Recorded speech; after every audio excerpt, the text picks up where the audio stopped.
असं पण काही असतं हे आज पहिल्यांदा समजलं आहे मला. तर झालं असं ना, आज गुरुवार आणि माझा उपवास होता. तर उपवासासाठी काहीतरी खायचं म्हणून मी म्हटलं की घरात बनवण्यापेक्षा काहीतरी ऑर्डर करते. तर झोमॅटोवरती ऑर्डर करायला गेली की उपवासासाठी काय अवेलेबल आहे. तर मला फराळी थाली वगैरे असे वेगवेगळे पदार्थ दिसत होते. तर त्यामध्ये मला दिसलं की फराळी समोसे, फराळी म्हणजे उपवासाचे समोसे.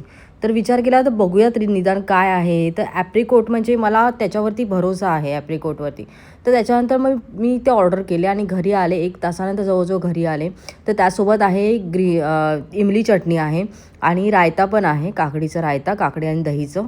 आणि हे समोसे आहेत, छोटे छोटे समोसे 10-12 तरी आले असतील. तर चला मग आता आपण ह्याचे समोसे ट्राय करूया की कसे लागतात ते. कारण मी पण फर्स्ट टाईम बघते की असे काही समोसे असतात आणि हे मला आज पहिल्यांदा माहीत पडलं. तर याच्या अगोदर मी कधी ऐकलं पण नव्हतं.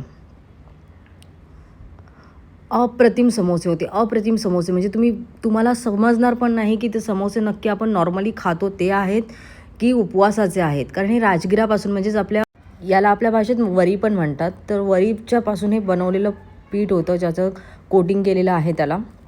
आणि त्याच्यापासून ते समोसे बनले आहेत आणि आतमध्ये बटाट्याची भाजी आहे.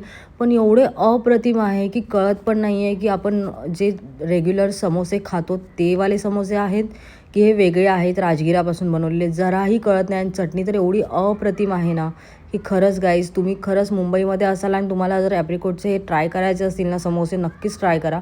मी आज फर्स्ट टाईम खाल्ले आणि मी यांच्या प्रेमातच पडली आहे. एवढे अप्रतिम आहेत. म्हणजे उपवास असेल ना, तर असं काहीतरी चटपटीत खायचं मन करत असेल ना, तर हा बेस्ट ऑप्शन आहे. आणि मी एकदा खायला सुरुवात केली आणि मग मला थांबवतच नव्हतं. सो फटाफट जेवढे होते ना समोसे, तेवढे मी फटाफट खाऊन संपवून टाकले.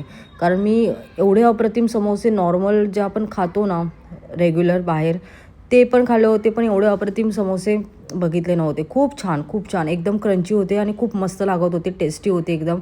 खूप छान होते आणि चटणी पण अप्रतिम होती. सो गाईज, तर हा होता आजचा माझा मिनी व्लॉग. तुम्हाला जर आवडला असेल तर प्लीज माझ्या चॅनलला सबस्क्राईब करा, व्हिडिओला लाईक करा आणि कमेंट करा. तुम्ही अशा प्रकारचे कधी काय पदार्थ बनवले आहात का? आणि नक्कीच मला सांगा की तुम्हाला असं पदार्थ जर तुमच्याकडे काही आयडिया असतील तर त्या कमेंट करा. कारण मी असं कधी बघितलं नव्हतं. साबुदाणा खिचडी आणि साबुदाणा वडा एवढ्यापुरतंच आपलं आयुष्य उपवासाचं आयुष्य लिमिटेड होतं. बट खरंच अप्रतिम आहे, अप्रतिम आहे. आणि व्हिडिओ आवडल्यास नक्कीच लाईक करा. तोपर्यंत आपण निरोप घेऊया. उद्या भेटूया पुन्हा. तोपर्यंत बाय बाय.